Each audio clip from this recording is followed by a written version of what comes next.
Assalamualaikum warahmatullahi wabarakatuh. Hai teman-teman, perkenalkan, saya Retna Ajeng Wahyuni dengan NIM D1A020599.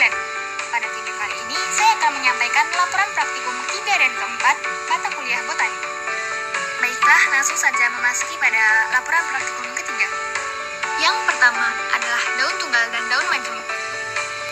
Objek yang diperlukan adalah daun nangka, daun ubi kayu, daun lamtoro atau flamboyan, daun karet, dan daun putri malu. Adapun tujuan dari praktikum ini adalah untuk membedakan daun tunggal dan daun majemuk. Memasuki bagian daun tunggal. Daun tunggal adalah daun yang helainya hanya terdiri dari satu helai tanpa adanya persendian di bagian dasar helai daun tersebut. Pada objek praktikum yang telah ditentukan, yang termasuk ke dalam jenis daun tunggal adalah daun nangka. Selanjutnya adalah daun majemuk. Daun majemuk adalah daun yang memiliki satu tangkai daun dengan lebih dari satu helai daun yang duduk pada cabang-cabang ibu tangkai daun. Pada objek praktikum yang telah ditentukan, yang termasuk ke dalam jenis daun majemuk adalah daun singkong, daun flamboyan, daun karet, dan daun putri malu. Pengamatan kedua pada praktikum ketiga adalah sirkumskripsio atau bentuk bangun daun. Objek yang diperlukan adalah daun teratai besar, daun jarak, daun nangka, daun sirsak atau serikaya, dan daun kamboja. Tujuan dari praktikum ini adalah untuk membedakan macam-macam bangun daun. Di sini kita memiliki daun teratai. Daun teratai memiliki bentuk bangun bulat atau bundar dengan istilah orbicularis dengan perbandingan panjang dan lebar 1:1. Daun selanjutnya adalah daun jarak. Daun jarak memiliki bentuk bangun perisai atau peltatus dengan daun yang biasanya bulat mempunyai tangkai daun yang tidak tertanam pada pangkal daun, melainkan pada bagian tengah helaian daun. Selanjutnya adalah daun kamboja. Daun kamboja memiliki bentuk bangun langsat atau lancelotus dengan perbandingan panjang dan lebar 3-5:1. Selanjutnya adalah daun sirsak. Daun sirsak memiliki bentuk bangun daun memanjang atau oblongus dengan perbandingan panjang dan lebar 2,5-3:1. Yang terakhir adalah daun nangka. Daun nangka memiliki bangun daun jorong atau ovalis atau eliptikus dengan perbandingan panjang dan lebar 1,5-2:1. Pengamatan ketiga adalah apex foli atau bentuk ujung daun dengan objek daun oleander, daun sirsak, daun teratai, daun jambu monyet, daun bayam, dan daun agave. Adapun tujuan dari pengamatan ini adalah untuk membedakan macam-macam ujung daun atau apex foli. Objek pertama pada apex foli adalah daun oleander. Daun oleander memiliki bentuk ujung daun runcing atau akutus dengan kedua tepi daun di kanan kiri ibu tulang daun sedikit demi sedikit menuju ke atas dan pertemuannya pada puncak daun membentuk suatu sudut lancip. Objek kedua adalah daun sirsak. Daun sirsak memiliki ujung daun meruncing atau acuminatus seperti pada ujung daun yang meruncing, tetapi titik pertemuan kedua tepi daunnya lebih tinggi dari dugaan, hingga ujung daun nampak sempit panjang dan meruncing. Memasuki objek ketiga, yaitu daun teratai. Daun teratai memiliki ujung daun membulat atau rotundatus seperti pada ujung daun tumpul, tetapi tidak membentuk sudut sama sekali, sehingga ujung daun merupakan semacam suatu busur. Biasanya terdapat pada daun yang bulat. Selanjutnya adalah objek keempat, yaitu daun jambu monyet. Daun jenis ini memiliki bentuk ujung daun rompang atau truncatus karena ujung daun tampak sebagai garis yang rata. Objek kelima, daun bayam. Daun bayam memiliki bentuk ujung daun terbelah atau ratutus. Ujung daun memperlihatkan suatu lekukan, kadang-kadang sangat jelas, kadang-kadang hanya akan terlihat jelas jika dilakukan pemeriksaan teliti. Objek terakhir yaitu daun agave. Daun ini memiliki bentuk ujung daun berduri atau mukronatus, karena jika ujung daun ditutupi oleh suatu bagian yang runcing keras atau berduri. Selanjutnya kita memasuki laporan pada praktikum keempat. Pengamatan pertama pada praktikum keempat adalah margo foli atau tepi daun.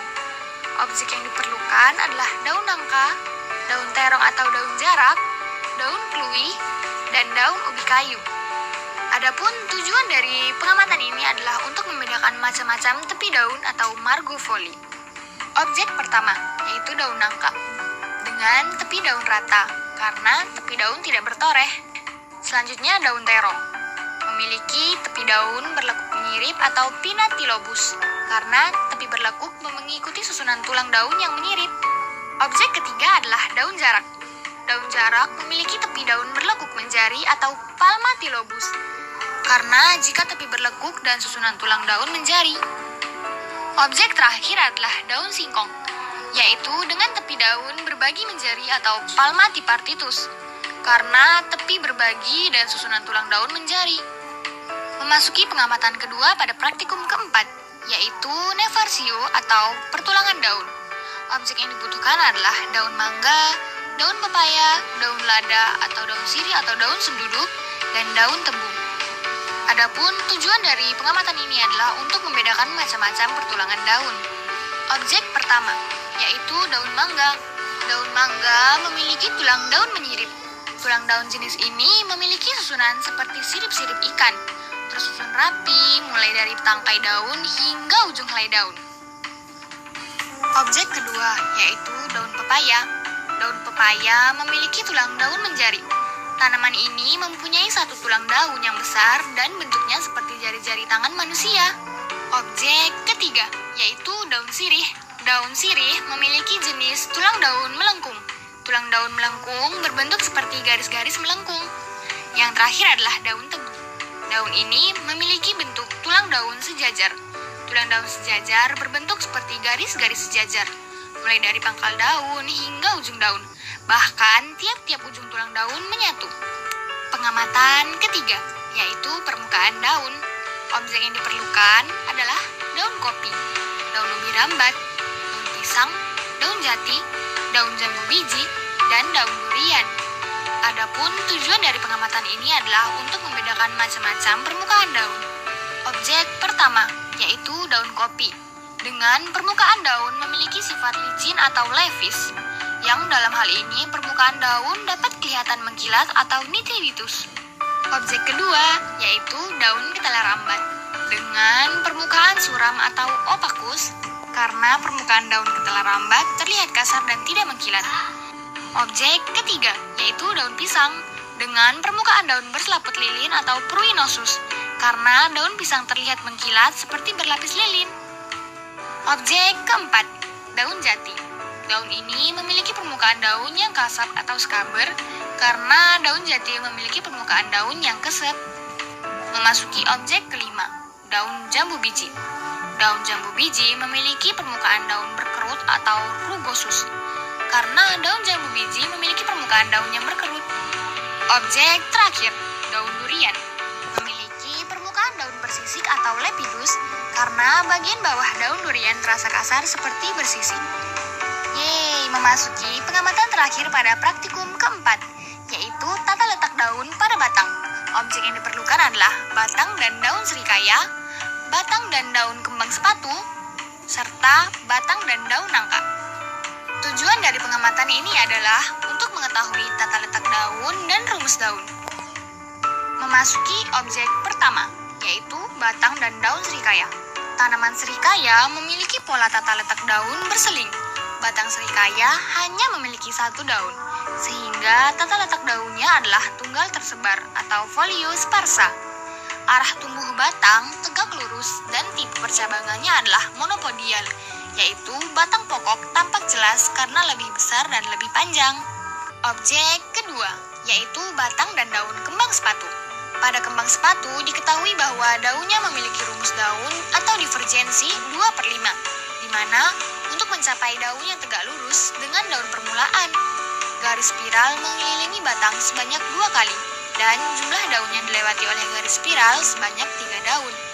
Besar sudut atau sudut divergensi antara dua daun tanaman kembang sepatu yaitu 2/5 dikali 360 derajat sama dengan 144 derajat. Objek terakhir cek, yaitu batang dan daun nangka. Tata letak pada tanaman nangka adalah tersebar, dengan bagian daun yang tidak lengkap. Pada setiap buku-buku tanaman hanya terdapat satu helai daun saja.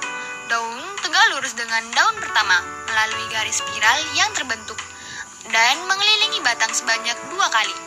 Daun yang dilewati selama itu sebanyak 5 daun. Wah, ternyata laporannya udah selesai nih. Demikian Demikianlah video saya pada kali ini. Saya Rano Ajeng Wahyuni pamit undur diri. Assalamualaikum warahmatullahi wabarakatuh.